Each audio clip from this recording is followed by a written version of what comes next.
Hello learners. आज से आप लोग का लास्ट मिनट सजेशन का सीरीज चालू करने जा रहा हूं और इस सीरीज में मैं सबसे पहले ईवीएस सब्जेक्ट को अपलोड कर रहा हूं। इसमें लास्ट मिनट सजेशन में जो सबसे अच्छी बात यह है ना कि जो आप ये वीडियो देख रहे हैं और जो भी मैं क्वेश्चन आप लोगों के लिए जो ये लॉन्ग क्वेश्चंस है सारे 8 मार्क्स वाले जो मैं आपको प्रोवाइड कर रहा हूं, इसके पहले ही मैं इसका आंसर भी दे चुका हूं हिंदी और इंग्लिश दोनों ही मीडियम में। ये भी जो वीडियो होने वाला है हिंदी और इंग्लिश दोनों ही मीडियम में होगा। और यदि आप वो सब वीडियो नहीं देखे हैं तो इस वीडियो के डिस्क्रिप्शन में 2 वीडियो है, मैं उसका लिंक दे दिया हूं, आप जाकर वहां से ज़रूर देखिएगा। ये सीरीज मेरा स्टार्ट हो रहा है, अभी मैं ईवीएस कर रहा हूं इस वीडियो में। इसके बाद मैं कर दूंगा आपका हिस्ट्री, आपका पॉलिटिकल साइंस, जियोग्राफी, उसके बाद इकोनॉमिक्स, फिलोसफी, इन सब का मैं जो हूँ लास्ट मिनट सजेशन आप लोग को अपलोड कर दूंगा आंसर के साथ। ठीक है, तो आप लोग घबराइएगा मत, चैनल से जुड़े रहिए, वीडियो को लाइक करिए, कमेंट करके बताइए कि आप वेस्ट बंगाल के किस डिस्ट्रिक्ट से आप इस वीडियो को देख रहे हैं। साथ ही साथ यदि आपको इसका आंसर चाहिए जो मैंने ईवीएस का लास्ट मिनट सजेशन अपलोड कर रहा हूँ, बिलीव करिए इसी से क्वेश्चंस आएगा आपका। एकदम जो 5 क्वेश्चंस करने के लिए होंगे 40 मार्क्स के, इसी में से आ जाएंगे। मैं 20 क्वेश्चंस आप लोग को प्रोवाइड करूंगा विथ आंसर, जो मैंने आपको बताया कि इस वीडियो के डिस्क्रिप्शन में मैं इसका आंसर वाला जो वीडियोज है उसका लिंक दे चुका हूं। 2 वीडियो है, जाकर देखिएगा। अगर आप इसका पीडीएफ चाहते हैं तो इसी वीडियो के डिस्क्रिप्शन में मेरा व्हाट्सअप नंबर दिया गया है, वहाँ से जुड़कर कुछ टर्म्स एंड कंडीशन पर आपको पीडीएफ भी प्रोवाइड किया जाएगा। तो चलिए देख लेते हैं हमारा पहला क्वेश्चन क्या है। लास्ट मिनट सजेशन आ चुका है, आपका 3 मार्च से एग्जाम है। फटाफट वीडियो को लाइक करिए। ओके, चलिए क्या है हमारा पहला क्वेश्चन कि जैव विविधता हॉटस्पॉट से क्या तात्पर्य है। जैव विविधता हॉटस्पॉट निर्धारित करने की शर्तें क्या है। भारत के किसी 2 जैव विविधता हॉटस्पॉट का संक्षिप्त विवरण दीजिए। इंग्लिश मीडियम वाले स्टूडेंट भी काफ़ी परेशान रहते हैं कि सर इंग्लिश में भी कर दीजिए, तो मैं उन लोगों के लिए इंग्लिश में भी कर दिया हूँ।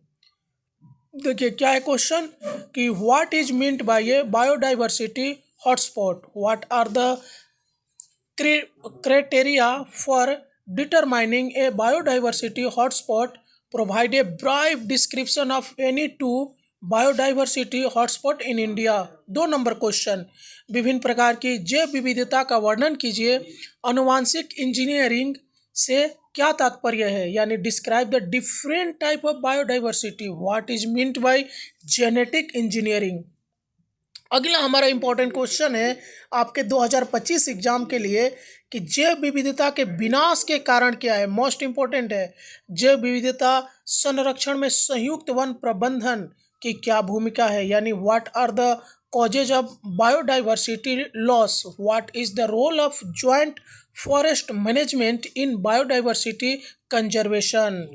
अगला पर्यावरण सूचकांक का मूल्यांकन से क्या तात्पर्य है, उदाहरण सहित समझाए, यानी what is meant by environmental index evolution, explain with examples. वर्तमान और भविष्य में जीवन की गुणवत्ता सुधारने के लिए सतत विकास की क्या आवश्यकताएं हैं। इको लेबलिंग या ग्रीन स्टिकर का क्या महत्व है, यानी what are the requirements for sustainable development to improve the quality of life in the present and future, what is the importance of eco labeling और ग्रीन स्टिकर। सतत विकास योजना के बारे में संक्षेप में लिखिए। एकीकृत कीट प्रबंधन से क्या तात्पर्य है, सतत कृषि योजना। ठीक है, यानी write a brief note on the sustainable agriculture plan, what is meant by integrated pest management. अगला, फसल उत्पादन में मृदा का महत्व समझाए। जैविक कृषि का क्या महत्व है, यानी explain the importance of soil in crop production. What is the significance of organic farming. जैव विविधता का महत्व पर चर्चा करो। जैव विविधता का महत्व लिखो, यानी discuss the importance of biodiversity. Next, पर्यावरणीय संतुलन से क्या तात्पर्य है, उदाहरण सहित इसका महत्व पर चर्चा करो, यानी what is meant by ecological balance, discuss its important significance with examples. पर्यावरणीय संतुलन बिगाड़ने के कारण लिखो। सतत विकास के लिए कौन कौन से पर्यावरणीय प्रबंधन आवश्यक है। List the causes of ecological imbalance. What environmental management practices are necessary for sustainable development. पर्यावरण संरक्षण में जन जागरूकता व पर्यावरण कानून की आवश्यकता को उदाहरण सहित स्पष्ट करें, यानी explain the need for public awareness and environmental laws in environmental protection with examples. जीवाश्म ईंधन का सतत उपयोग संभव है क्या, उदाहरण सहित चर्चा करो, यानी is the sustainable use of fossils fuels possible, discuss with examples. पर्यावरण पर कृषि रसायनों के उपयोग और प्रभाव की चर्चा करो, यानी discuss the use and impact of agrochemical on the environment.